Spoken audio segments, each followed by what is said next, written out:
So thanks for coming tonight. Tonight we're going to have a talk on what it's like to be issues that come up during development you have to deal with from the perspective of people that are mid-development in their games. Tonight we're going to have Sam Koster from Butterscotch Shenanigans and Jenny and Malcolm from Woodsy Studio. And both here and online will be open for questions. So if you have anything that you want to know, do you want people to interrupt, or do you just want some Q afterwards? Yeah, we'll just after the talk, we'll open it up and do questions for as long as people need pretty much. So yeah, without further ado, go ahead. Cool. Hey everybody, I'm Sam from Butterscotch Shenanigans. Do you hear me? Okay. All right. I will try to project into the back of the room. So I am the artist and co-founder at Butterscotch Shenanigans, as well as one of the co-designers and writer and a bunch of other stuff. So small team, wear a lot of hats, that sort of thing. Tonight I want to talk to you about the idea of throwing the pig over the wall. So this is something we've learned from doing Levelhead. This is about a concept called DevOps, which is something we've been applying rigorously to our development process to basically get more done in less time without being in so much pain all the time. So with that said, I'll get started. First I want to show my team, who I will be talking about a little bit, just so you have some faces for the names. Something we deal with a lot. And we talked to too many early access devs who said, oh yeah, the way I did it was I just worked for 16 hours a day for a year and a half, which none of us had any particular interest in doing. So the reason we had to ask these questions was because we've launched games before. So our last game was Crashlands that came out back in January of 2016, a very different time. This game was actually fully done, quote unquote, when we launched it. But even so, the launch month had really some very good sales numbers for us, so it was very exciting as a business, but it was also absolutely horrible as a studio because we were completely ill-prepared in every way for the crush of player support requests, of media requests, of just fixing bugs that people found, serving people like that, and then patching and building the game. So the really big issue with this was we were fielding responses and things from 7 different places. So we're talking about Twitter, Reddit, your Steam forums. We were also on Android and iOS. We're looking through reviews, that sort of thing. And it was just this insane sort of rolling ball of doom for us that was really, really hard to handle. And the worst part of it was that every time we'd make a bunch of changes, we would take a few days, compile all of them together, and then we'd make a build. And because we were on all these different platforms simultaneously, making this build would take a couple of hours from our lead programmer, Seth. It would lock down his machine because a build happening on a machine takes 100% of the machine's resources, so he couldn't do anything else. And then we would kick that build out the door. We'd be like, yes, we did it. And then we'd get a wave of bug reports back because it turns out we didn't test it thoroughly enough. And in fixing all these other things, we broke a bunch of other things. And so we entered into the cycle of despair for about a period of 8 to 12 weeks. And basically what happened is we would fix a bunch of things, manually build, manually deploy to 3 to 6 different storefronts, break everything else, swear a bunch, and then do it again. This was not a very fun time, actually, for the studio. The joke is that the lead up to launch was probably the most exciting thing. Launch day was incredible, and then after that, we were just sort of in a slog for way, way, way too long. So we wanted to completely avoid this with Levelhead, and we knew the pressures were going to be basically even greater from day one once we were in early access. Because once you have those players there, they do expect a certain level of cadence of content delivery and that sort of thing. So really what I want to share with you tonight are 3 key takeaways from the development of Levelhead as it currently stands that have allowed us to get more stuff done in less time and not get stuck in one of these sort of vicious cycles. So how many of you are familiar with the idea of a production pipeline? Any hands? Vague concept. We know pipelines move oil around, perhaps. So the idea of a production pipeline is it's simply a way to model how work moves through your company and turns into something of value for your customer. Okay, and this is really important. Define a little bit of that. So as this looks like for us, Butterscotch Shenanigans exists, and every so often shoots out a video game, right? Or an update to a video game. So the question is, if we dive into the left part of this, in the Butterscotch Shenanigans area, and break down that process a little bit, what does that actually look like? How does work actually move through a studio like ours? So in our case, it looks kind of like this. This is, of course, a very simplified model. Someone has an idea about something, someone thinks about it a little bit and writes down some constraints for it. You prototype it, or just straight up put it in the game. Art, sound, writing, any other materials, the raw materials that need to be figured out, get figured out.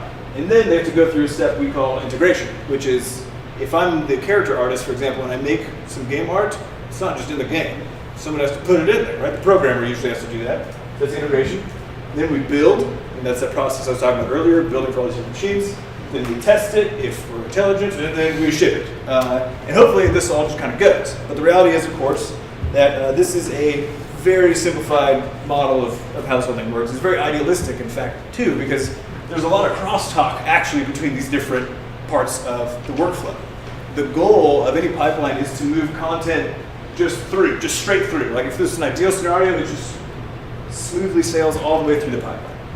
But the reality is something more like this, right? So every single part of the thing talks to every single other part of the thing. You might, in the process of making the art for a previously prototyped idea, come across something, a little tweak to that idea that might be really, really cool because of the art piece that you just made. And now the programmer has to go back and hack some stuff together, and then you realize, oh, actually, that means we should change the design of this thing completely. So you back up top level and then go all the way back down, back right up, and it could take weeks and weeks and weeks to get any one thing done. So the question was, how do you move stuff really, really effectively through a pipeline like this? So the really big issue for us is that when you look at a game in particular, programming is the sort of thing that is just required to do everything. And mainly it's because of the integration step, right? So depending on how many tools your team has, how well kitted out your team is, as far as processes and things like that, you can make it so that people who are artists or writers or sound people can actually just put things into the game. But for the most part, a lot of us have to deal with waiting for a programmer to actually implement the things we deal with. So in our case, because programming is required to do everything, this means that our gameplay programmer is the bottleneck. So the bottleneck is the place in your production pipeline where work tends to pile up. And the bad thing about a bottleneck is that you can't actually get rid of it. Every pipeline has a bottleneck. It's just the place where work sort of moves the slowest and work tends to pile up. So your goal is not to eliminate it, it's to maybe move it or to increase the throughput at that point just a little bit more. So maybe the programmer is still the bottleneck, but they're able to get a little bit more done and the whole pipeline goes a little faster. Now this is the first key takeaway for tonight, which is any improvement that is not at the bottleneck is an illusion. Okay? So remember, us as a studio, back to that simplified model, the studio creates video games or improved video game experiences, right? The bottleneck is the slowest part of that entire process, which means that any improvement that's happening in or around that is actually irrelevant because the bottleneck is the thing that controls how fast things move through the whole system. Now, this is a big sort of explosive mind thing for me because I'm the artist on the project, right? And I thought that my goal as the artist was just to do as much art as is humanly possible in as short of a time frame as is humanly possible. So my little part of the process looked super cool, right? Because I would get in there every day and I'd bang out an asset every 25 minutes for the gameplay program to hook up. Now I kind of delighted in this too, because of course he's my brother, so when he opens up the assets to integrate them into the game, he usually would just swear at me, because he's like, there's 300 things in here, it's been 7 days, like how did you do this? And also, where's the documentation about how to put any of these in here? This one's broken, all these are broken. And so we ended up finding out that once we did a little bit of a study on this, that my art, basically the error rate in my art was about 40%. Okay? Which means the programmer got it, about 40% of the time he'd have to be like, oh, for a variety of reasons, any variety of reasons, this doesn't work. So maybe the export failed. Maybe one of the sub-images of a sprite is missing. Maybe for some reason inside that there's like an invisible thing that was in my program that I couldn't see that actually somehow came out in the export. Maybe it's the case that in the middle of doing this we had a design talk and I only fixed one of the images and not another one. And so there's an endless laundry list of reasons why the assets may not have worked. Of course, I didn't check them, so it was his job to check them and then tell me that something was wrong. Now, this is what we call throwing the pig over the wall.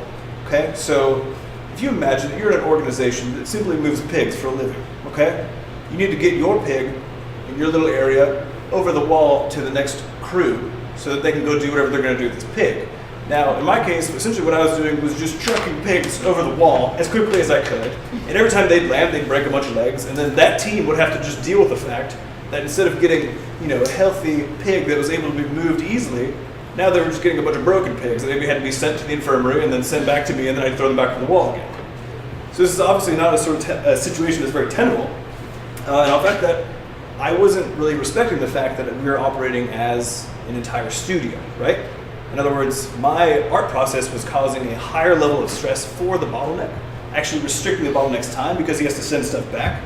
And so really the process ended up looking like this. We had this huge integration problem where where we found about 40% of the errors, it would kick back up to here, I would have to fix them, so I would get interrupted. So basically everybody's part of this whole system would just kind of bog down a little bit. So the question is, what's the solution for something like this? Well, in our case, it was testing, automation, and process change overhaul, essentially, for how we do the art. So using a program called VS Code, which some of you might be familiar with, which is an IDE, and then an automated exporting tool that the CTO, Adam, built for me, then without having to do anything, basically as far as my process works, we had a more reliable way to export the assets. And then before I tell the gameplay programmer to actually go put them in the game, to do the integration step, I go and I do an eyeball check on it, just look at it, and say, is this correct, or did I mess this one up also, right? And the nice thing about this is, at first I was like, I don't want to be the person who is testing stuff. That doesn't seem like, I'm an artist, it's not my job, right?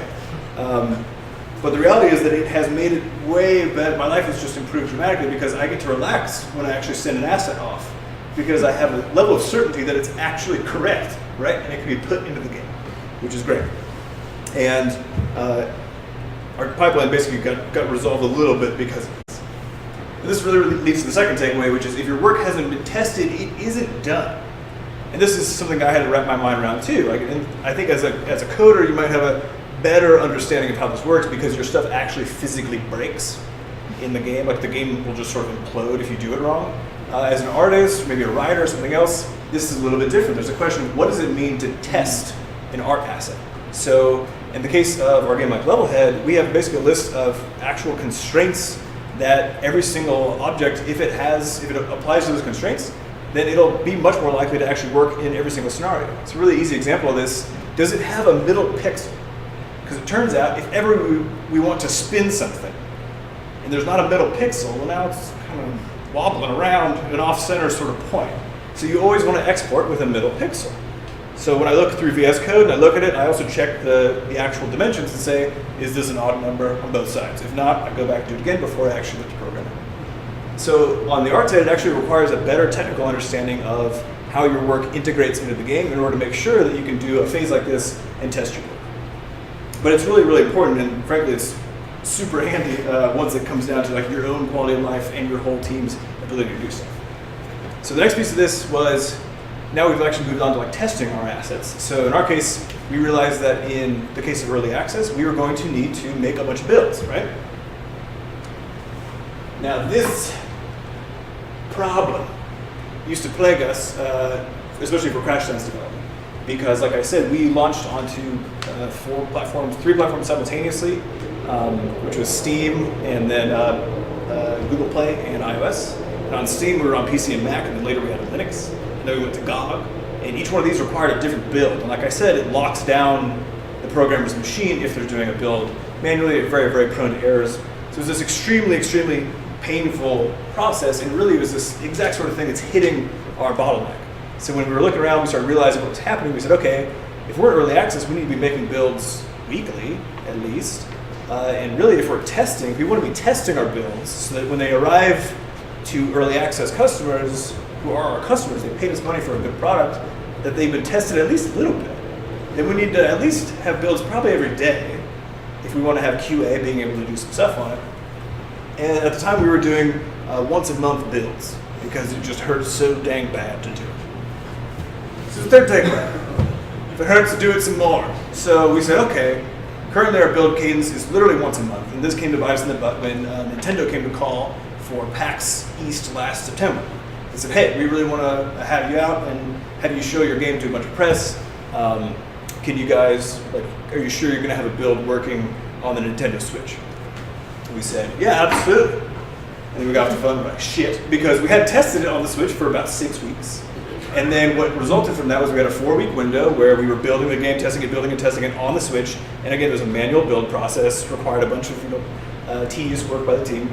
And it was extremely painful. And so we said, after that, we said, you know what, we don't want to ever have to have that feeling again. We want it to be the case that if someone calls and they say, hey, would you mind coming out here and showing us off the game on a platform that you know you're going to launch on, which means you should be testing it by now, that we could just say, sure, we already have a build ready because we did this yesterday and the day before and the day before. So essentially what we did was we actually ended up sort of taking the pain as a clue that this was a process that we really, really needed to hone in on. And so we built an automated build pipeline called the game pipe, which Adam and Sher worked on. And essentially what that allows us to do is just when our programmers commit, a build begins. So every single time a commit happens, we can trigger a build. It happens on a machine that is no one's machine. It's a machine with no monitor attached to it. It just lives quietly in the corner of the room doing its work, which means no one's computer's bogged down while this is happening. All this happens over the internet. And all the tests are automated, which means that we don't have manual errors, which means we tend to not have to re-enter the build process yet again. So the really nice thing about this, we went from a 1 month build cadence all the way up to about between 3 and 5 a day now if we want to, which is super nice.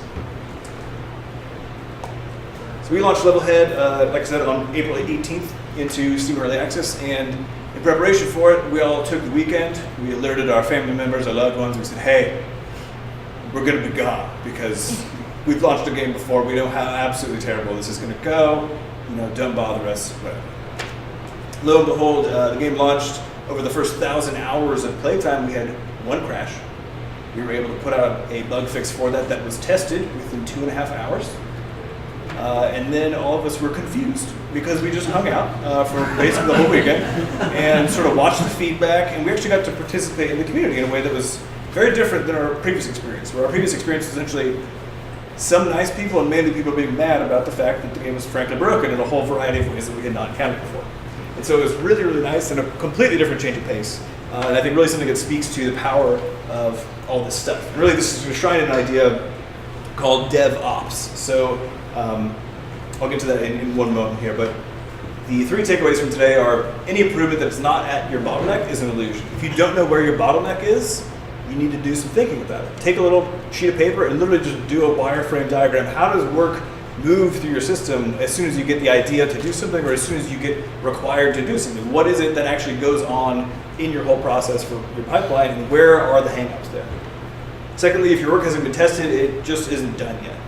If there's anyone downstream who you're handing work off to, a really good question is, are they actually prepared to be able to do the work? Like, are you setting them up for success internally to be able to move that work downstream? And lastly, if it hurts, do it more. The pain is oftentimes a very good sign that there's a process there that frankly could be shored up and could even be turned into a strength. So the fact that we can now do these 3 builds a day means we're extremely reactive. We can be very, very keen with getting player feedback and then actually making builds to respond to that feedback if we need to. Don't really need to too much. I would also like to suggest this book is called The Phoenix Project.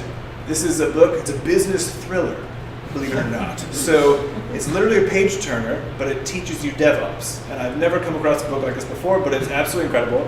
And it's sort of become a sort of favorite book of the studio. And we found it in January. We implemented all these processes in the last 5 months to get to this point now where I got to actually take a vacation last week. I was gone for 3 days. And no one bothered me. And I came back, everything was fine. Which is the life that we really wanted to start having, as opposed to just everything being on fire all the time. So with that, I'm happy to take any questions about this stuff, about DevOps and how this integrates into studios and art design. Thank you. Any questions? What do you think will be the next big area you improve? Ooh.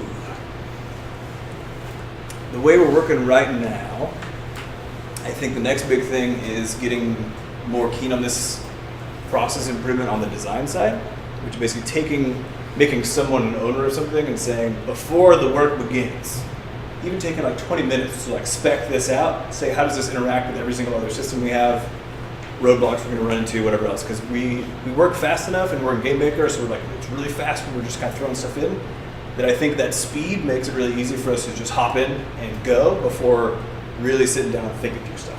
So I think there's a bit on the design side that we still got to tune.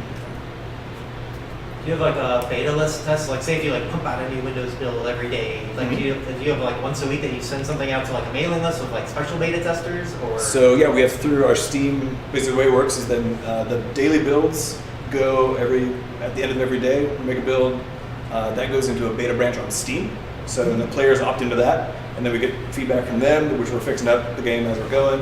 And then every Wednesday we move that release candidate essentially to full release through early access. So everything's actually handled in an automated fashion and then through Steam. So you just kind of go in the back and hit some buttons, do that sort of thing. Do the beta testers know like what has changed? Is there like how do Yes. they? So we built an automated tool that's a patch notes tool. So I don't know if I'll pull it later. But basically what it does is every time a programmer commits, they write a public-facing patch note about that thing that they just committed, right?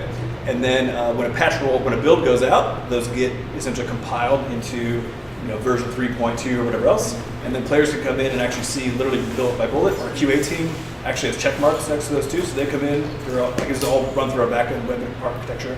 So they come in and they're checking through like, okay, I tested that, I look at that, see if that works, And so we can see if any of our changes that went out haven't actually been tested yet, which is super nice because we have eyes on all that stuff. Someone on Twitch wanted to know how good are the command lines for GameMaker? Is that how you're using the Yes. automated builds? Yeah, so how good are the command lines for GameMaker? I'm pretty sure they don't exist yet, so we did some stuff. Got in there, hacked some things. I know they're working on it. I don't think they actually came out with it yet. But Adam and Shure basically wrote a bunch of crazy, I don't know how it works. That's my simple answer for you. I have no idea what's going on, but I'm pretty sure it doesn't use the command line through GameMaker. Is your bottleneck still coding? Bottleneck is still the coding. I've been worried that within about 6 or 8 weeks that I'm going to turn into bottleneck. So I'm sort of hedging my bets a little bit with this, and that's where some of this like design improvements come into. Because I handle design, marketing, and art. So if the players if we're like, oh, we want a new item, and I go make the art for it, well, I can't make levels for some existing stuff. Can't make a new UI. So it gets kind of this small of a team. You end up having a lot of that weird cross-talk issues. Along with changing your process, I imagine you had to have staff changes, since it sounds like you're evolving from kind of indie hobby project to professional business. Yes. And I know that it's a family business. Mhm. So can you talk a little bit about that or whatever you want to share? Yeah, sure. So we brought on the operations specialist in February. And a big part of that was recognizing that the three of us brothers are the ones who are responsible essentially for the core product team. And so if our time was being bogged down by a lot of this administrative stuff, which anyone who runs their own little business knows that can somehow just eat up all of your time. I think I heard you actually say before we got started, you've been doing a lot of this business stuff lately. And if you're the core, one of the core value adds to how the studio manages that product flow, then it can get really, really dicey. So that was actually one of the best things we've done. So from handling taxes to, we brought on 3 additional part-time QA people, and all I did was show up and said hello at the onboarding, right? So that was just amazing because previously it was just spreadsheets and using Indeed and all this other stuff. So you can find ways to basically lessen if you're doing a bunch of stuff, we found it super useful to either bring in help or just decide not to do stuff. So one of our favorite things is the phrase, can we not? So we ask that a lot whenever another platform partner of ours asks us to do something. We tend to just say, is it okay if we don't, to be honest? We try to basically get around a lot of these issues by not having to do it, which it's worked out well enough so far, and I think it's made us have to have some pretty creative solutions to some of these more thorny problems. So aside from that, we've staffed up on the QA side. That's been the biggest business change, and having the operations person around when we did that was probably the smartest thing we've done so far. How do you check your art? Do you actually open up GameMaker and put the art in there to make sure it looks right? Yeah. So basically we built this full pipeline tool the best way to think about this is inside of each one of these is another pipeline, right? Where you're moving content from here to the next piece. And so if we wanted to, it's like turtles all the way down sort of situation.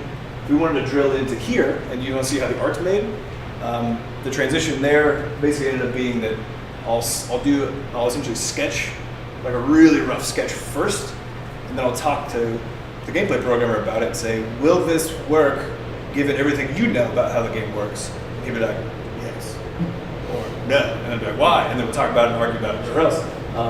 figure it out, tell them how many frames I think it's going to be, if that's okay from a memory standpoint, and then we hop into it. And then when I actually pump it out, so we're still in here at this point. That automated tool we built, all I do is I save my file, and we built a robot that's on the web. So we save this in a Dropbox. The robot is watching the files. If it sees the file change, it goes and looks and it reads the file and it says, did anything change in here? If it did, then it grabs basically these little sort of exported images that I structure out in there and name them. And then on Seth's side, he has a thing we call the VAC, the ink VAC, which grabs all of that material and then shoves it into GameMaker. So all that's actually automated, because this was another part of the problem, was that Seth was spending a lot of time manually putting things in and naming them. And I was like, well, I'm already naming them. Granted, my naming schemes are completely off base and wild, but it was enough that it was allowing him to sort of get a grip on what was happening and know what was happening. And so with that ink VAC, that he could just put them all in. We actually just built the sound VAC because he was having this exact same problem. We work with Fat Bard, which I know a lot of people are familiar with here, St. Louis audio team, and they hit us with like 36 sound effects, which of course we want to put them all in, but that might take 4 hours to put in instead of like 30 minutes, because you got to bring them in, name them, set a bunch of all this shit, and so the sound VAC does all that stuff too. So, with the bottleneck being scaling, and using GameMaker, is that going to be a concern with scaling with the number of programmers at once? Not That's been one of my concerns. But yeah, not at once. We figured out ways to work with it well enough. So, so Seth and Shure worked together.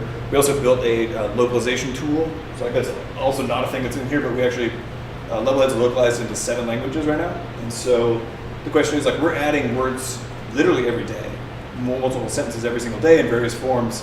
So in about here is where sort of like once all the writing is actually integrated and stuff, we built a localization pipeline that Seth and Shure had to actually work together inside of the Levelhead project to do. So we figured out how to make it work, and now everything seems to be playing pretty well in terms of how these things function. The hardest thing is just there's not a ton of GameMaker programmers. It's more Unity and Unreal and that sort of thing. So it's finding the people is probably going to be the next great challenge if we get that. And related to that, it sounds like a lot of your pipeline tools were developed in-house. Yes. It feels like the way to take that to the next level is going to be more, I don't know, maybe that stuff doesn't exist for game developers, but like be more aware of how you can use open source and free tools to do that kind of thing. Yeah, so like the command line equivalent for us that we use to build the build bot for us actually comes from, the base of it came from an open source project. So we pull from these things. We have talked about, we've kicked around the idea of like packing our tools together and giving them like to people, but very like they're so specific to us that it just seems weird. It's like I use Inkscape, which is like I don't know, nobody else uses that, and then we use GameMaker, which is like again we're in a narrow audience. So you put those two things together, it's like there's maybe 3 other people who would find this of interest. So we can't quite sell the tech of the tools we're building. But yeah, there's some interesting stuff there. Someone on Twitch asked, would you ever hire someone that's a good programmer that has no experience in GameMaker? Yeah, of course. Absolutely. GameMaker is, it's very JavaScripty. So if you're familiar with that, it's relatively easy to pick up. It's just got a lot of quirks, like any engine-based language. So it's really fast, and that's why we like it. I apologize for coming in late, so this no worries. question has been answered in your talk. You can forego my question. Before we go there. But Sure. One of your boxes says design. Would you mind explaining what you do in that stage? Yeah. Exactly, and the related question would be, is your intent in the design stage to find what's appealing about your game at that stage, or do you try and find that out at a later stage? So that would be that's sort of a combo between these two, because usually the idea should be good enough that you want to do the design work. Like we think about those as separate things, right? You might have an idea for like most recent example in our game is what's called a temp switch. So it's a switch that if the player hits it, then for a certain amount of time it's on and then turns off. That's it. So the question we have to answer is that interesting enough for players to get excited about? What can they build with this? Like, what's the cool thing about it? That's sort of the idea phase. You move into design. So this is more of like, this isn't like how you build a whole game. This is almost for like every individual piece that's going to get put in, right? So for then that one thing, you have to ask all these questions. So this is what's referred to as the door problem, which is if you want doors in your game, you have to answer a bunch of questions, right? Can they open? If they open, how do they do that?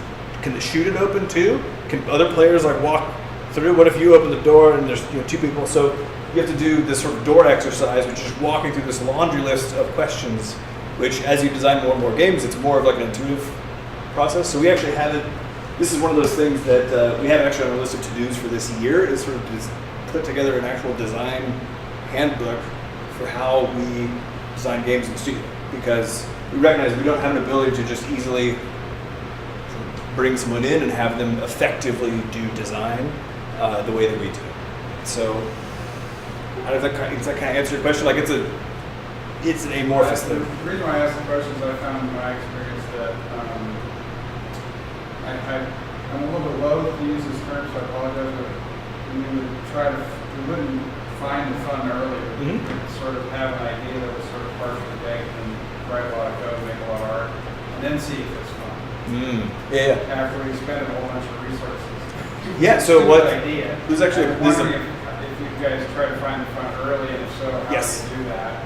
Yeah, absolutely. I think, well, a lot of it just has to do with that, like, just that mental simulation. I think a lot of it, but it is absolutely true. Like, we'll put something in the game, and sometimes it'll be like, "This is bad. It's just straight up bad," right? The question really is, why are you putting any resources in before you know it's fun? Because, because the reality is, like, for most of that is a code problem, more so than an art, sound, like writing. Those are the things that make things really exciting and make people want to play your game, but they tend not to be the thing. Like, they're not the direct sort of grantor of the fun. All of those are amplifiers of that thing. You know, it's sort of how we run our studio. So what we do now, like we used to, like I said, I would just make an art asset. We'd be like, oh, we want this enemy. I'd be like, okay. And then I'd make one. So it'd take me 4 hours maybe. You put it in the game, program it up, and be like, oh, wait, this is actually not fun. Like, the way this interacts is just not good. And then we'd have to bend it around the constraint of however the enemy is constructed, so we didn't have to lose this resource we put time into. You know, so it's like, this is not a good way to do things. So ideally, you strip out any of this heavier stuff until you know that it passes the fun test, and then you put all the resources into it. There's also been a big learning for our team in terms of just like, how do we, as I'm sorry, do you have a method how to do that? Do you have paper prototyping, or do you just white Yeah, box so it? you- How do yeah. you guys go about it? I mean, all of the above, I All think. of the above? Yeah, literally, it's like we paper prototype it. We will sort of literally just verbally spar at a whiteboard. And you're like, okay, what about, how about if they use it in this situation? How would that work with this? Is that actually fun? It sounds terrible, you know, that sort of thing. A lot of verbal sparring, I think, is the major one. And then paper prototypes, or just sort of like, it's hard in an action game. You can't, like, paper prototyping action games is weird, but you can prototype the meta level of an action game, right? Like So how you can the do puzzle works. Like how the puzzle. yeah, how that whole structure fits together, like how an RPG fits together.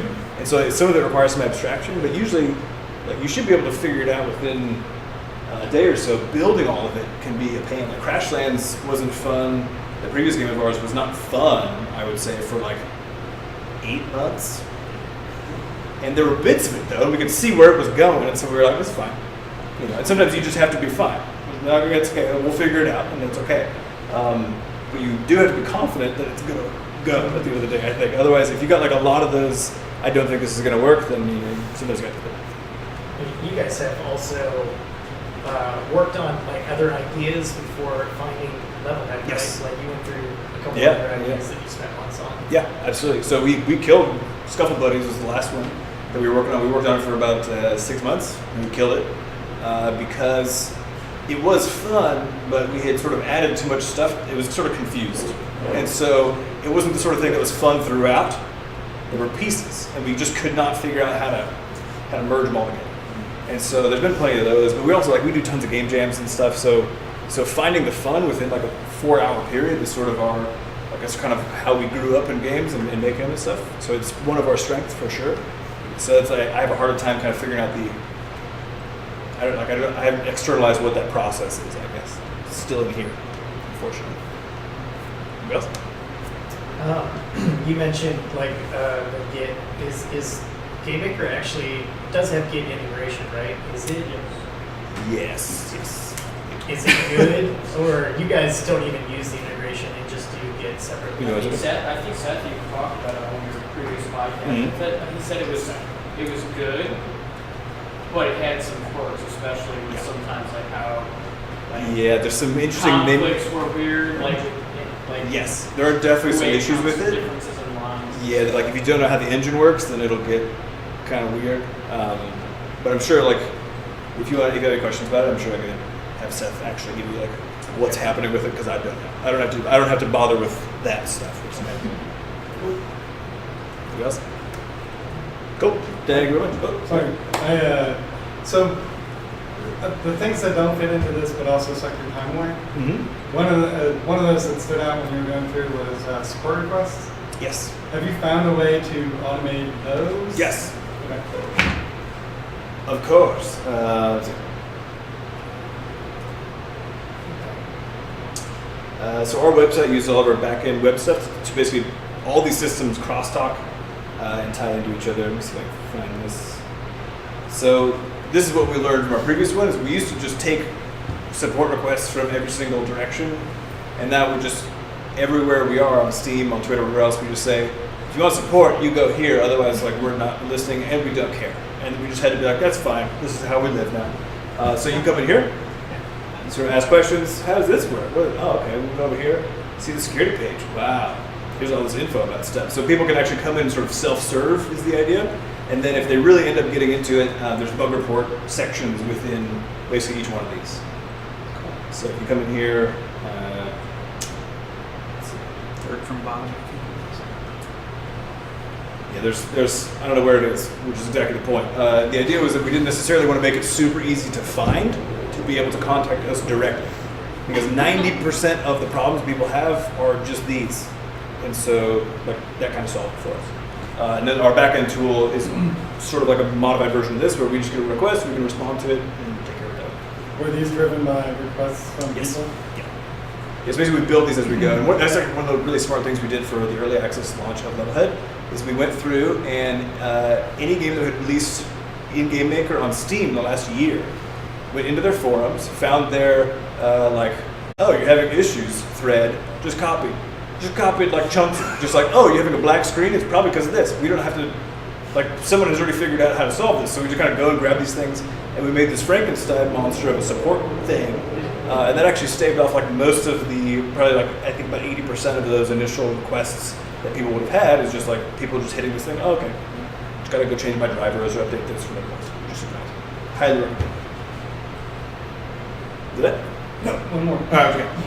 Okay. So as you continue to work on stuff like Levelhead, I know you've had to improve crash lanes for things like the global launch and stuff.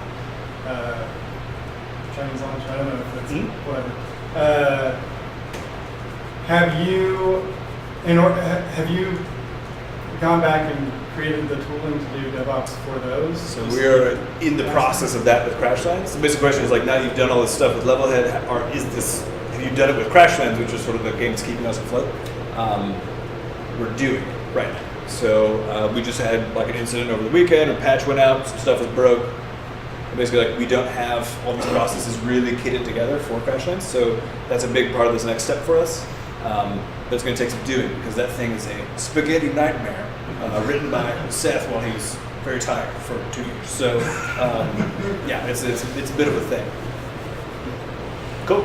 Well, thank you all very much. Appreciate it. All right, everybody. We are Woodsy Studio. We are a local game developer that is based basically in the realm of what you might call narrative games. I think, depending on the audience, we like to talk about our games as being either visual novels, which I think is probably the most descriptive way to sort of phrase everything, or telltale-like games, which is basically what if Telltale games were made by two people. I'm Malcolm Pierce. I am a writer, 3D artist, programmer, and there's probably other things that I do. I just lose my sense of all of this when I think about it.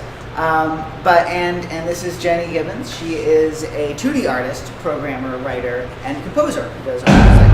And this is that is dramatic. Don't worry, because if you're making games that are just narrative, they have to be pretty dramatic. So this is our game that we are currently mid-development of.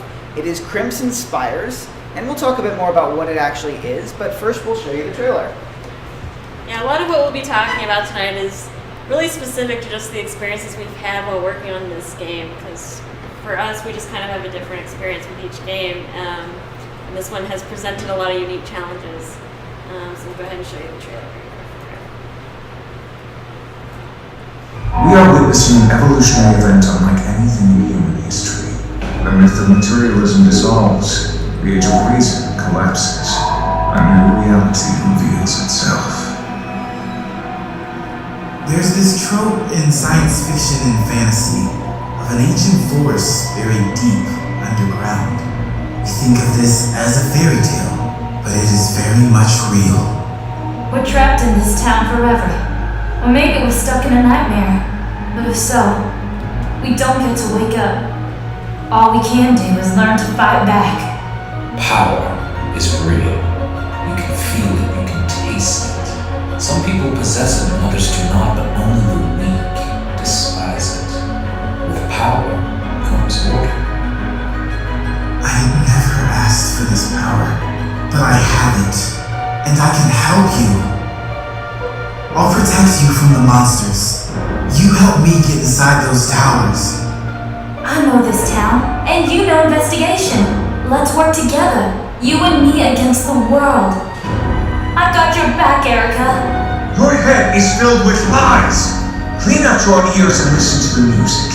There's beauty in the cacophony. Now take my hand and dance. The people of Mateo need stability. You and I can give them that. But first we must re-establish law and punish those who stray.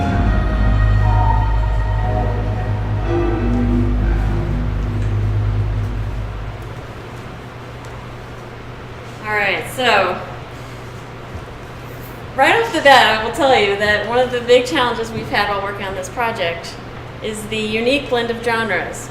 So it is a mixture of horror and Otome style romance.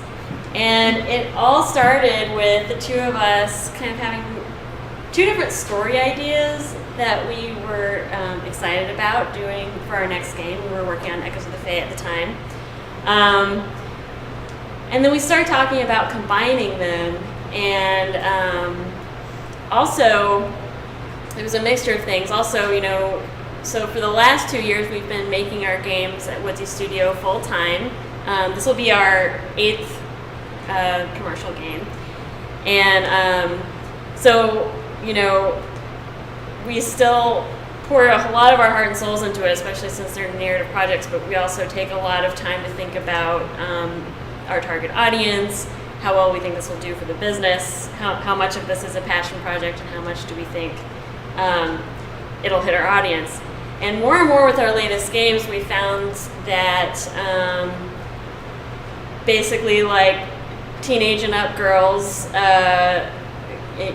who are also really into anime were like our main core audience, and that it really overlapped really well with Otome games. If you've heard of that, they're usually Japanese dating sims that target female players. And so I really got deep into playing those, researching them. I enjoyed them a lot, although they're full of misogyny. And I was like, okay, we can do this, and I felt like we could do it better, like tell a more empowering story, do a better romance. But that was really, really hard. So that was probably like a big challenge we had right off the bat was how do we mix our ideas with this otome genre. Actually, if it's not too distracting. Yeah, you get that ready. One of the problems that like when we started off with this, which was really unfortunate, was that this genre is in some ways a little bit impenetrable, in that like a lot of people who are very into these games are generally only into Japanese games that are maybe published by a certain publisher. And that was a little intimidating about what we're going to do. And so we really wanted to set ourselves apart, because we could make something. We've made a bunch of visual novels now. We could make something that was very similar to those games. But ultimately, people will just look at those games and say, oh, it's like those other games, but not made by this Japanese developer that we all like, et cetera, et cetera. So we really wanted to set ourselves apart from that. And I think that's where it came in, the idea of us combining some of our ideas. Because I had long had this sort of idea about a horror game set in sort of rural southeastern Missouri. About a world, basically where the entire, a small town gets cut off from the rest of the world by something that they don't understand and that they can't understand. Because it's very important to sort of the story of it that the supernatural things that are going on are not understandable. And so we started talking about this a lot, like how do we combine a otome game, which is essentially this sort of romantic genre of dating sim, with a... Oh, they're often dark. Yeah, they are often dark. So that worked to our favor. But with a horror game set in Midwestern United States. And that's sort of where we set off and really started to develop this idea and come up with ideas for it. And also, like, sadly, as writers, one of the challenges that we found was when matching the otome genre, there are so many misogynistic things baked into it. It's incredible. For instance, usually the main female character doesn't have much of a personality, is extremely passive, is very shy and embarrassed about anything romantic, and we really wanted to have a stronger, more interesting female character than that. But also, guess what? It's really hard to write these otome romances with that kind of character, and like talking about bottlenecks, our biggest bottleneck with this project, and this is a problem we've never had before with our other games, has been writing. And I got writer's block for 3 months. Like normally we have the script done at this stage, like early in the process. But I was writing the first romance path, and each one's completely separate, a separate story. And I just got stuck on these characters having a believable, like, genuine romance. One of them was a vampire, the other one was this extremely protective, principled cop. And it just took a lot of work for us to figure that out. So, it's very specific to this project, but writing has just been a big challenge for us. And it's the core of the game when you are doing a narrative game. Yeah, and as you're seeing, we've got some sort of 3D movement around the world. One of the things that, again, I think you might call this a misstep if you were critically examining exactly what we planned here. But as soon as we came up with the idea of a character trapped in a small town, we realized that one important part of that would be actually sort of getting across that amount of confinement to the player, because that's really important to not feel like one of the really important things that we want to get across with this is that everybody's trapped in this town. And so this was my idea, and maybe I regretted it sometimes. I decided, well, what if instead of having the usual, normally in our games we have sort of 2D segments where you can walk around, you can go to different people and talk to them.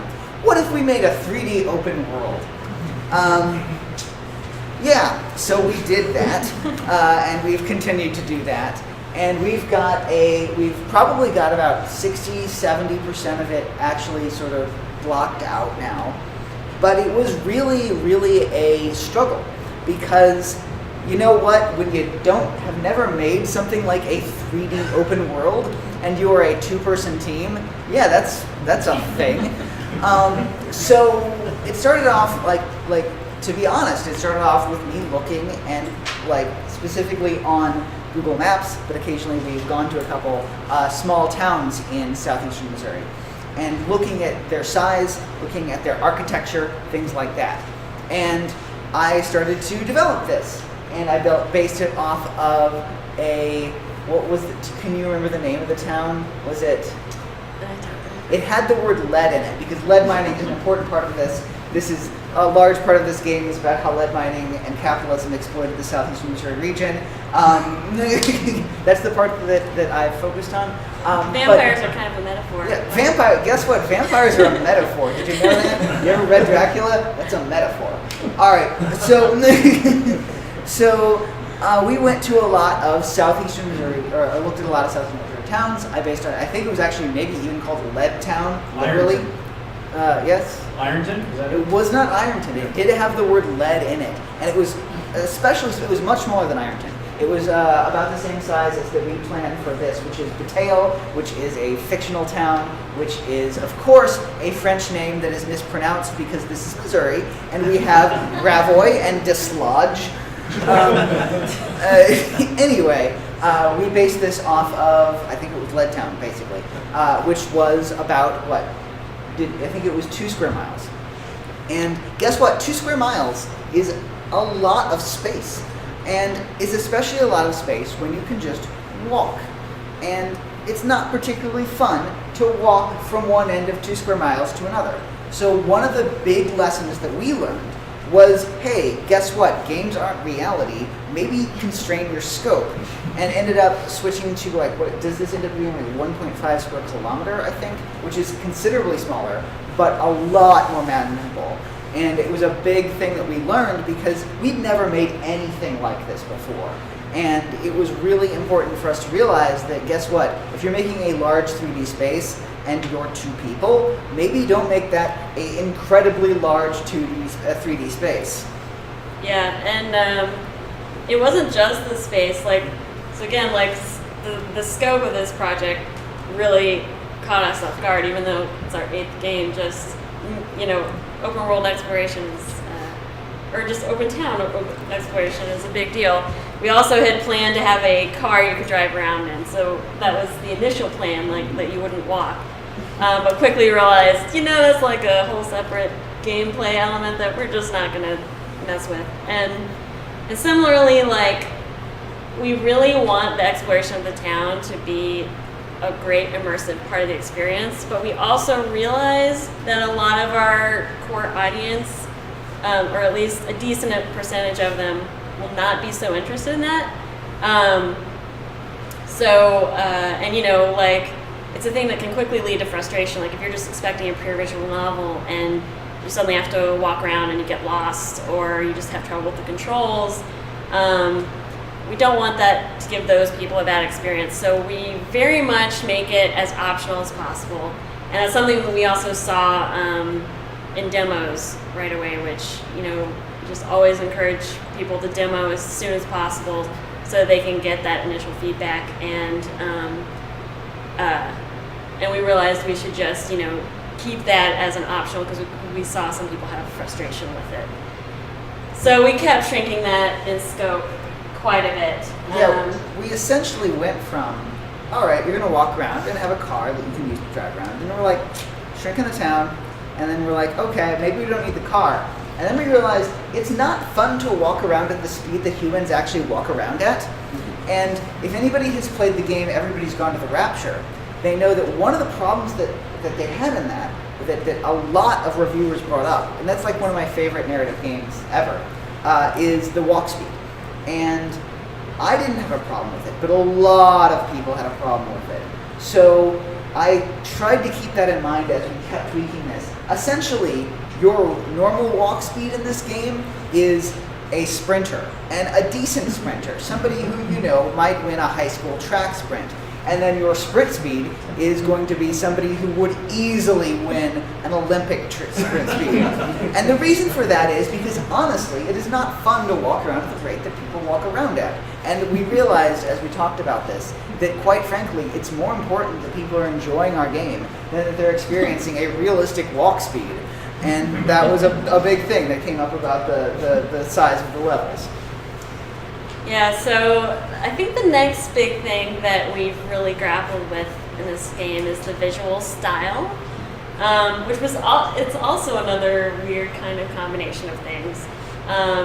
We're using Unreal Engine, which gives us this amazing power off the bat to create great 3D graphics with relatively low effort. But we also are two people, have limited time and resources, and thought it would just generally be good and also fun to go for a more simplistic style, kind of reminiscent of, for us, we were really big Silent Hill fans, especially Silent Hill 2, and wanted to pull from some of that nostalgia for players who like those games and use that style a bit. And you can see it's helpful for us, again, just having limited resources. Back to the exploration. We use fog. Silent Hill did that a lot to hide the distance.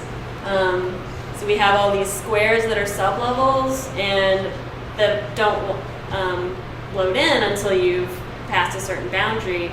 And so the fog helps to hide those. And it's also nice and atmospheric.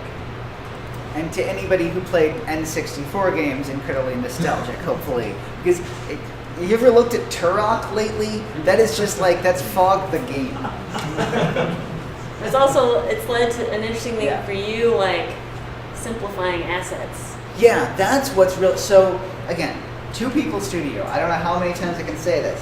So, we clearly have gotten some, Unreal Engine assets from the store and things like that. Because, quite frankly, I could spend a day building a train, or I could find a train asset on the store and modify it. But here's the thing. Whenever you find assets that are for sale, they are obviously very high quality. Because you know what? People want to sell things that are high quality, and people want to buy things that are high quality. But unfortunately, I don't want to buy things that are high quality. I want to buy things that look like maybe a PS2 could have rendered them. So I end up going in a lot and finding these resources or finding these store things. And this is none of these things. I think I made all of this, but the things that I do find on there, and we can get to the train at some point, I end up having to simplify, which is very strange. So I have to take the asset, go into Blender, and figure out ways to make it so that this thing that has 100,000 triangles has maybe 10,000 triangles. And yeah, this is the train in the background there. There's one very good example of that. Because guess what? I'm not going to render I'm not going to spend that time when I can get that. But then I spend the time modifying it. So, I don't know. Maybe, who knows? I don't know. This is robbing Peter to pay Paul sort of situations. So, but that was a very big thing that we came upon because we have this very strong style that is basically, not everything can be very round because we're operating on something that, has less than a certain amount of processing power. Not because we are, but because we want to establish that look. Our game does take place in the late 90s, and we kind of want to have that feel to everything. So another big visual thing we struggled with similarly was the noise grain, which we have changed so many times and has led to so many issues. So to be clear, it's in Unreal, it's really easy to put a noise grain up. It's really great. But we wanted to change it a little bit. So it was really hard to put a customized one. And one thing we found was that it really muddied any of the sprites that were in 3D. So if I can find, right, that was. All right. There we go. Yep. Before they fade out here. All right, I'm just gonna have to play this through a little bit. All right. So when they're like this, like the wide shots, they're actually 3D. They're sprites that are in the world in 3D space. So they get post-processing applied to them, which means they get that noise grain effect. So they're just a little bit flattened out. Actually, we recently changed the noise grain effect again, and I think it's helped them look better. But it really washed them out at first. It made them look really flat. But we really wanted to use the noise grain. So it basically led to me having to create a whole new system so now it switches to, this is widgets in Unreal, and those are not in 3D space. Those are just purely on the screen. UI elements. Yeah, UI elements basically. But I had this whole system in place to spawn these sprites and all their layers and all their animations. And I had to basically make a whole new system for taking those same assets and displaying them as UI widgets, so that they would have this really clear, clean look for like close-ups and dramatic shots. So that was a whole other challenge that came with adding that noise grain that we just didn't anticipate. And I guess, like, long story short, like, so this is probably going to be like our biggest project yet, both in the length of the script and the scope. And our business model as a studio so far has kind of been to release a game an average of 1 per year. And so we're at this interesting point where we're like, okay, we're reaching that year mark, but we're far from done. And so we've had to definitely start thinking about other ways to get funding for the game. And so that's been a big challenge. Like, we really want to just let this game take as long as it needs to take, because we still really believe in it. And actually, from the demos that we've done and releasing the demo online, like the feedback has been overwhelmingly positive. Really, really good feedback, more than any other game we've had yet. We just really believe in the project, and so we want to give it all the time it needs. But yeah, we try to Patreon. That was definitely a weird thing. I know other game developers have made it work. For us, it didn't make much sense, like, as a business model, because, you know, we're selling the game.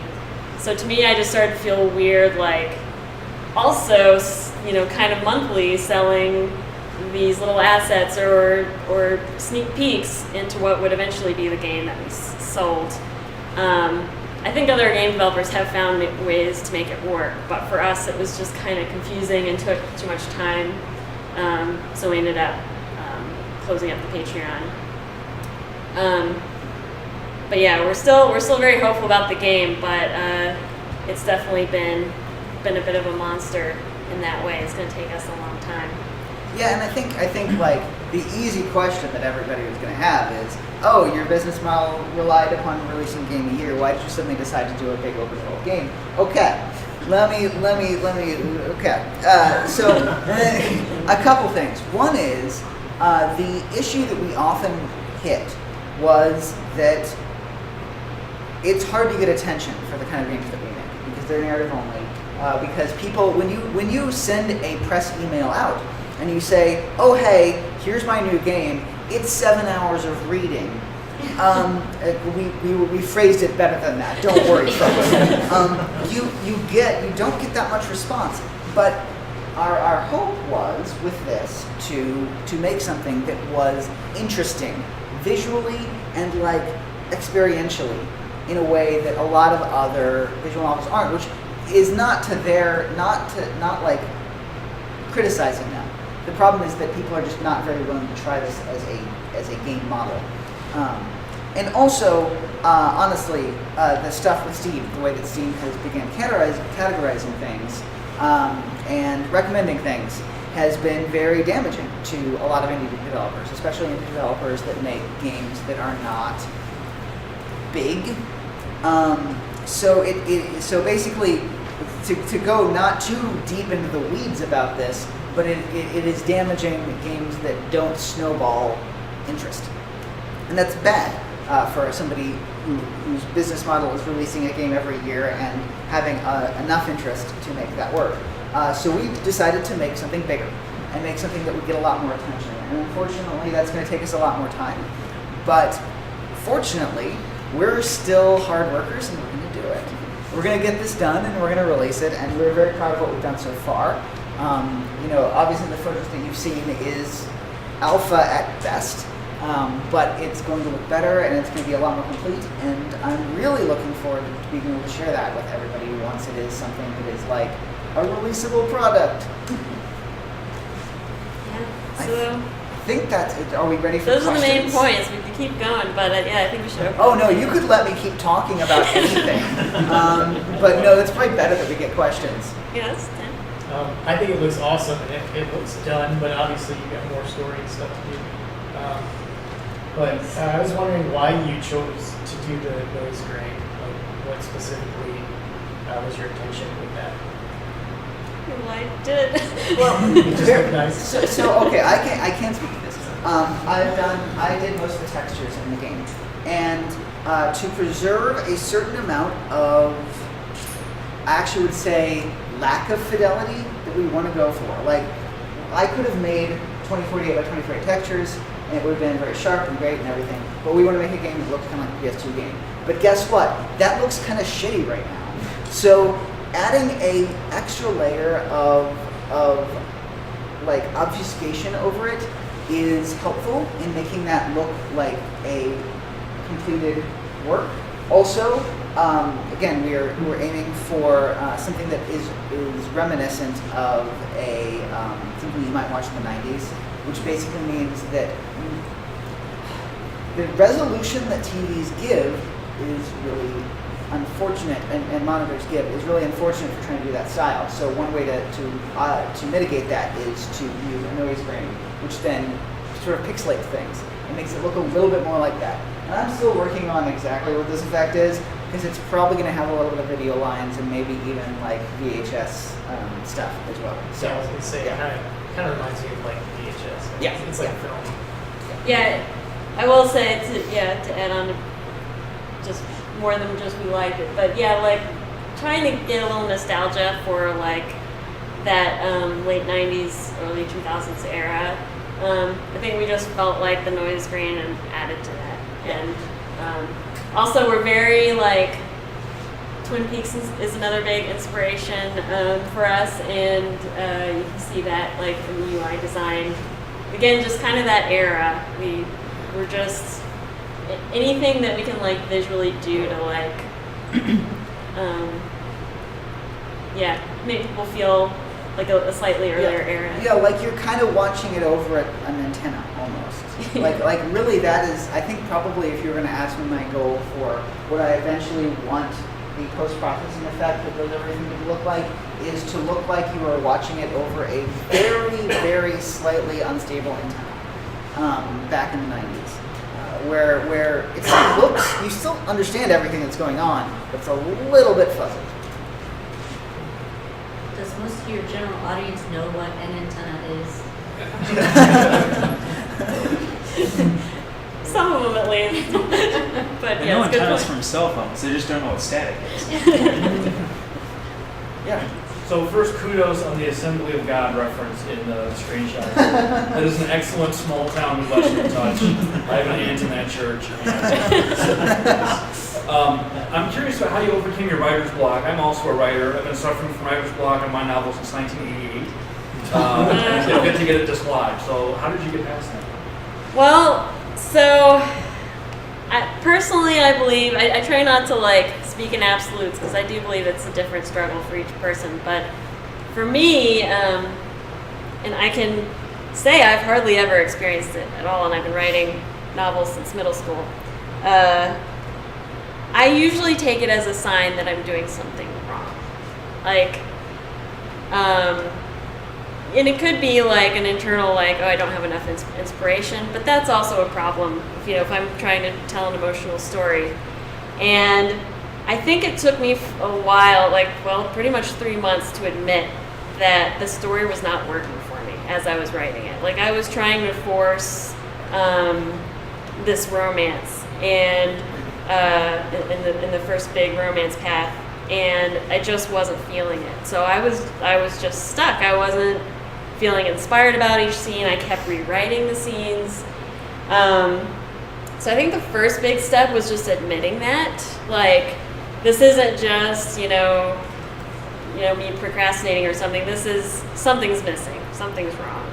And unfortunately, since the great thing about having a writing partner, or just anyone you can share your work with and talk about it with, is one point Malcolm and I just really hashed it out. Like, talked about, it was the Erica and Julian, who's the vampire romance path. Really trying to understand what would make them connect as characters. What were the really important beats that were missing so far in the story, and also a big part in writer's block for me is usually there's stuff I need to take out. Like, maybe I'm trying to write something that doesn't need to be there, or I can skip over it to something more important. So that was part of it. We just really had to, it helped to just talk it out with Malcolm and realize, okay, here's what's missing, here's what would really make this relationship more compelling. And so I had to scrap 20 pages and start rewriting with the new ideas, and then finally got past the block. If I can speak a little bit more generally about that and the advice that I gave, and generally how I try to deal with writer's block, although I've not been doing a great job of it lately, is that here's the thing about writing, is that it is one of the very few things in life where when you begin something and it is not fun, you can say, oh, I'm leaving, and say, I'm not going to finish this. You walk into your job and you're like, oh, this isn't fun. I'm not having fun. I don't like doing this. I don't like coding this. This is not fun. You cannot just say, well, I'm leaving. But in a scene that you're writing, you can. And I think it's really important to realize, and this is sort of what I've told Jenny, is and again, I'm not doing a very good job of this right now, to be honest, is when you are having trouble writing a scene, or you are not enjoying writing something, maybe it's a sign that you should skip it. And I mean completely skip it. I mean, go to the next one. Go to the next one and have somebody make some offhand comment that explains that one that you're going to write. Because if you're not having fun writing it, probably someone's not going to have fun reading it. And that isn't always true, especially when it's like a very emotional, painful scene, and it's like, oh, this is painful to write because these characters that I love are killing each other. And that's important. If they're going to kill each other, oh man, if characters that you love are killing each other, definitely write that scene and don't skip it. But that said, I think a lot of times people get caught up in like midway scenes that they think that they have to write, and they don't. It's if you're having trouble writing one of those scenes, that's what you want to skip. And I think that's how I always get over writer's block, or try to, because again, not working great right now. Oh boy, this is why you need one person. Right. From the stream, how do you minimize the degree to which writing becomes a bottleneck? Is it inevitable in this type of game? And how do you split the work between two people? Good thing, good question. We're not doing a great job of that right now. Writing, it continues to be our bottleneck, and it's really easy to put it off and be like, oh, I'm gonna go fix up this art asset, or make the programming better here, or block out this scene. There's so many other things to do. So I'm kind of still figuring out the answer to that question. But my general tactic right now has been to force myself to write a page a day, which is not a whole lot for how much I need to write, but I usually end up writing more. It's really just about sitting down and being like, all right, it's time to do the writing part of my work today, and committing to the writing and doing it. Usually I get more than a page done. But we're still writing, we're still bottlenecked at writing right now, and grappling with that. Yeah, and as far as how we split it up, that's different for every game, honestly. Depending on exactly which game we're doing.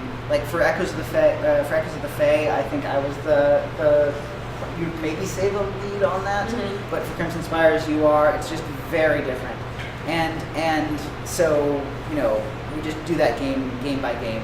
Like, I'm writing one of the paths where it comes in spires, and guess what? We're bottlenecked on that one. I'm not deflecting blame.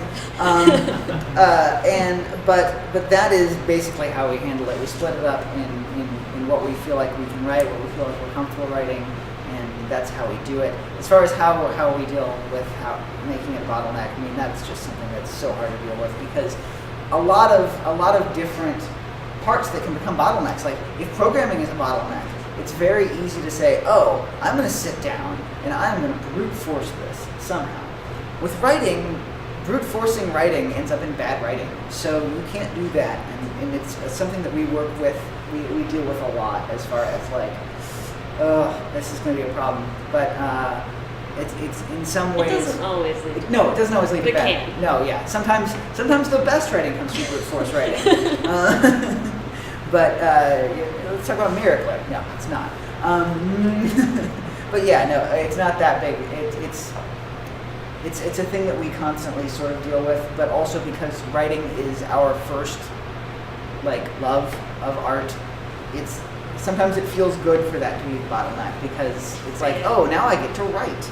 But I can't stress enough how unusual this is for us personally. Yeah. This is the first time that it's hung us up so much.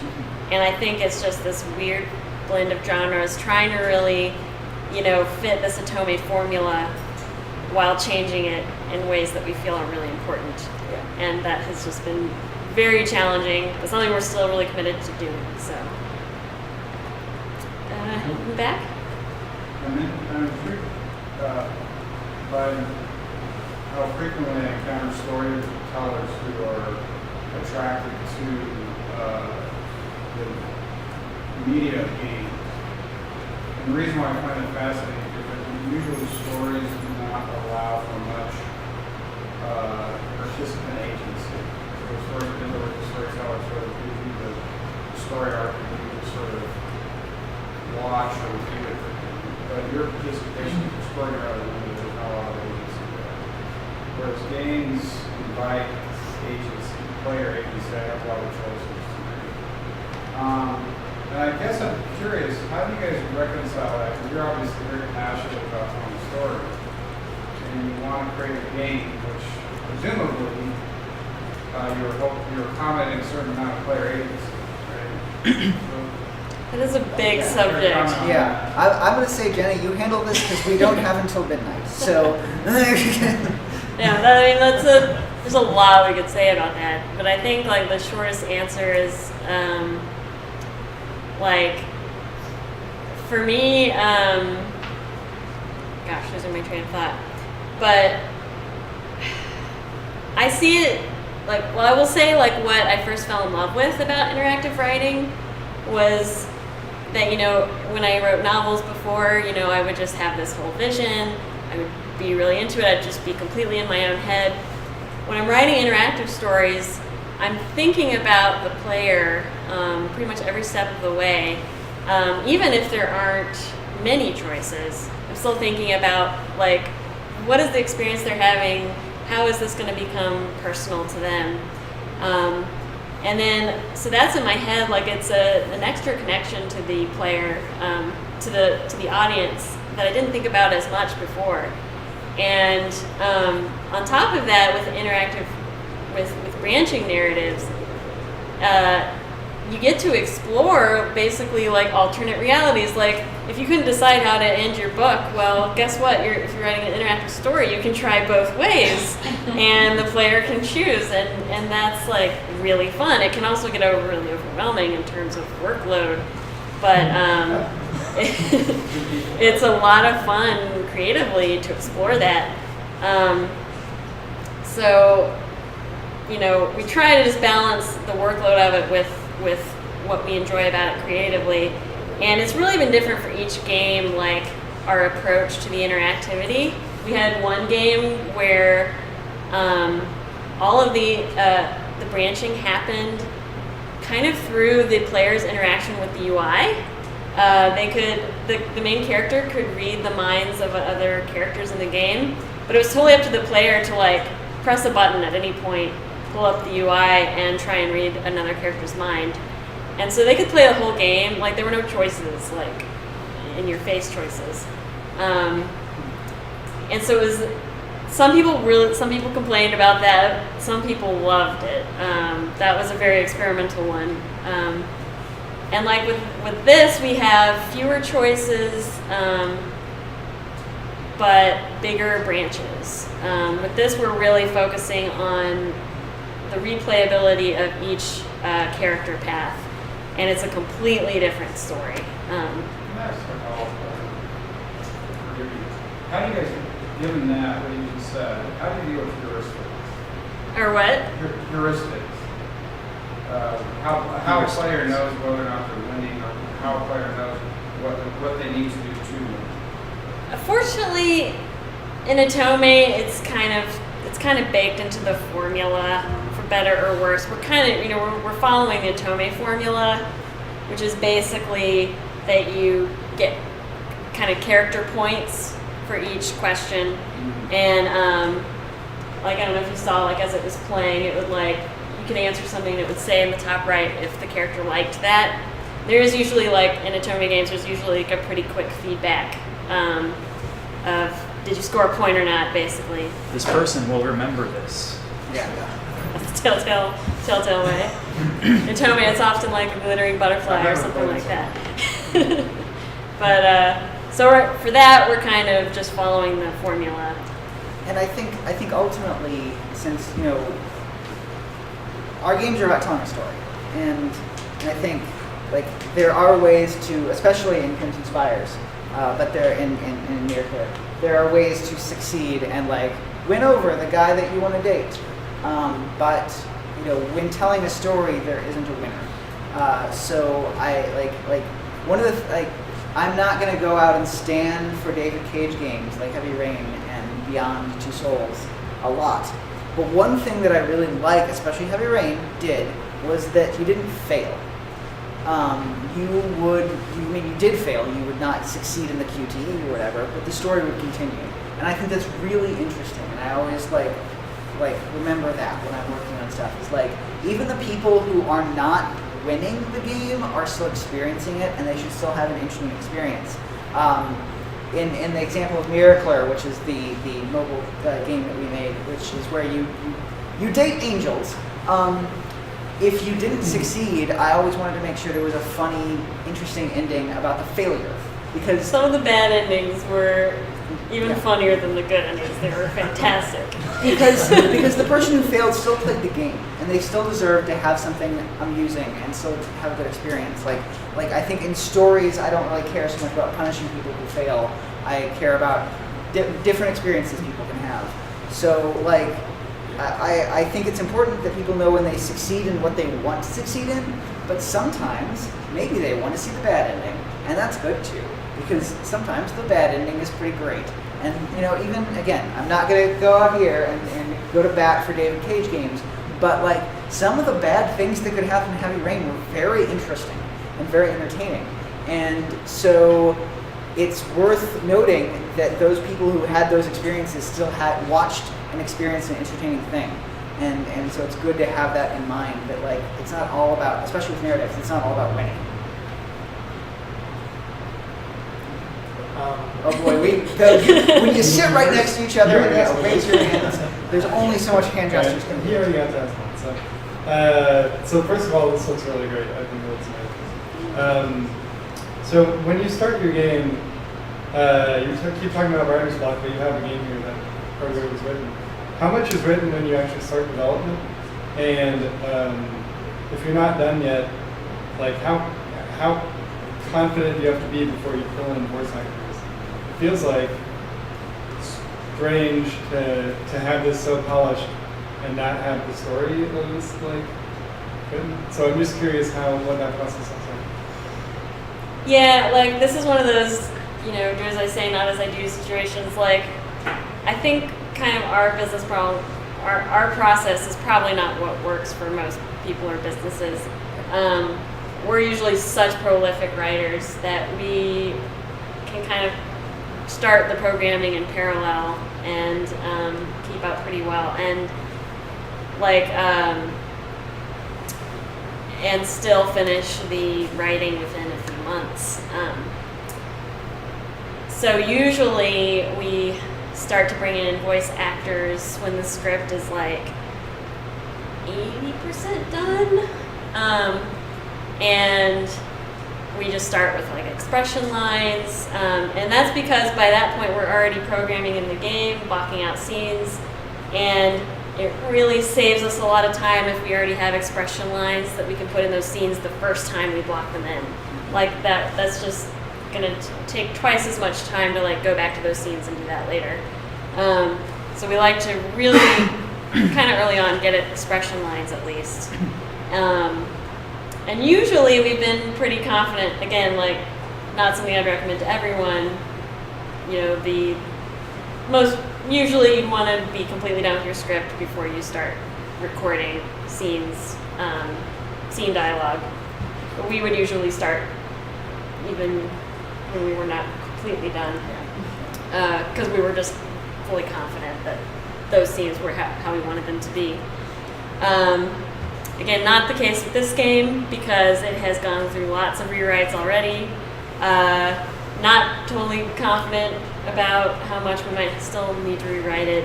And also, hiring voice actors takes money and we are low on funds, so that's affecting that. But yeah, we still have the cast, we have their expression lines that we're putting in scenes, but ideally we would have started recording scene dialogue already. But with this game, it might be a little while. So.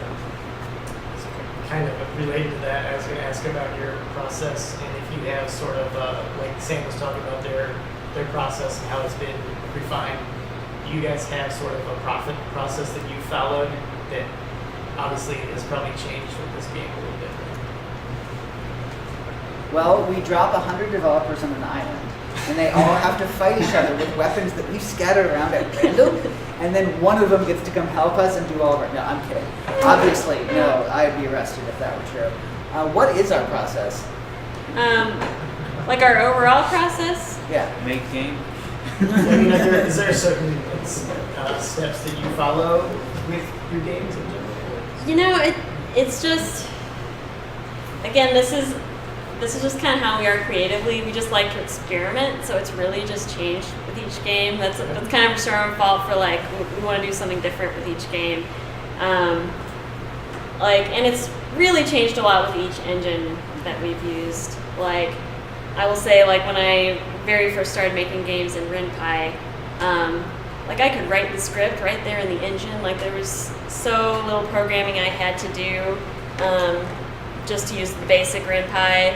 I could, gradually add in the art, and I could just write it in the engine and, clean it up later.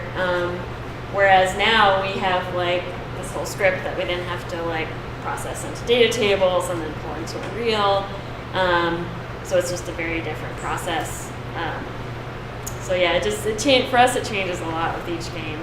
Yeah, the best description I can give of our workflow is that Jenny codes in a scene, yells to me, John, Malcolm, I need some guns. And I make some guns in Blender, and then I import them into, this did happen, and then I import them into the project, and then I commit our GitHub thing, and Jenny loads up the program and says, these guns are not textured. I'm like, oh, I didn't put the gun texture in the GitHub file. And yeah, that's our process.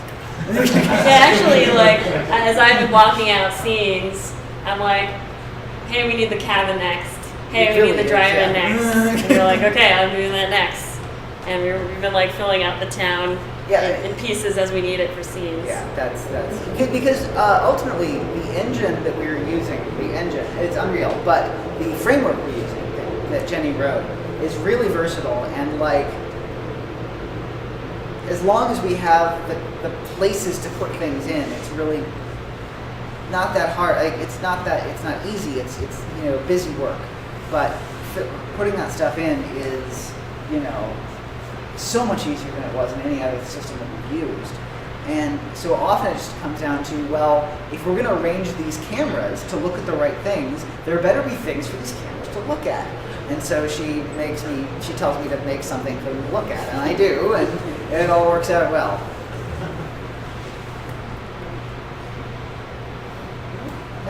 Do you have any automated tooling for handling that, like the script integration? I dream about it. Well, I'll say the problem with automated tooling for this is that it can't, I mean, maybe you get some machine learning to go and do some great stuff, but that one of the big problems that you have is that like for emotion of the scene. Oh, no.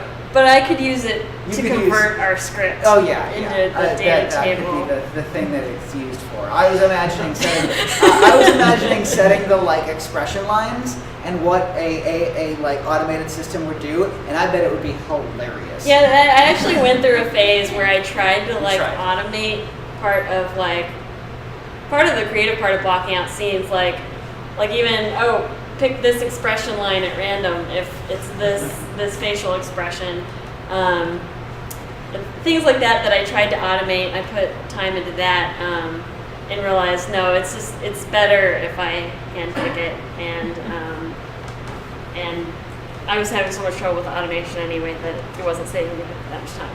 But no, like definitely, if we had the resources for some automated tools, that would be fantastic. Some point we might buckle down and try and. Yeah, we essentially write our scripts and then convert them to CSV format, and then use those data tables in Unreal. And we have some systems in place that automate some parts of that, specifically the turning it into the CSV. But then we end up with something that's kind of messy. That, yeah, it would be kind of great if there was a way to make that a little bit better before we stuck it in. But Unreal is also very picky about what kind of CSVs it takes, so we have some trouble with that. I have less of a question, more of a statement, but so both of you are programmers, artists, and writers, and both of you share the responsibilities, all three of them, on everything. Ish. Yeah, that's pretty close. Jenny does music too. I also do music. So, yeah. that sounds like an amazing accomplishment. Yeah. So, Yeah. that sounds intense. And you both do marketing too, I think. So. We try. but collaborating on all of those things together is interesting. Yeah, like with writing, like fortunately, we met each other at screenwriting school. Like we know each other's writing styles very, very well. So it's definitely. Writing together seems like it would be really hard, but that's everything somebody does. I mean, I know it- most things are written by many people out there with reading scripts for television shows and stuff like that. So Well, yeah, It's yeah. more common than you realize, but it still seems how. Yeah, and outside of that structure, it's hard to find someone you just creatively click with, you know. But yes, we were very lucky in that way, and we do kind of for each game, kind of whoever's brainchild it was is going to be the lead, like. And it takes a lot of trust between. I think it works so well because we trust each other so well as writers. Like, if Malcolm says, "Well, I kind of think this scene should be like this," you know, I think most people say that to me, and I get like pissed off. If Malcolm says to me, I'm like, "Oh, like why?" And we talk it through, just because I really respect his opinion. So we always talk it through and like figure out how to make it better. So I think trust is just such an important thing to have, like respect for the other person's talent, and we can just trust each other to handle certain scenes, or sometimes revise things, and we know that the other person will be able to live with it. So,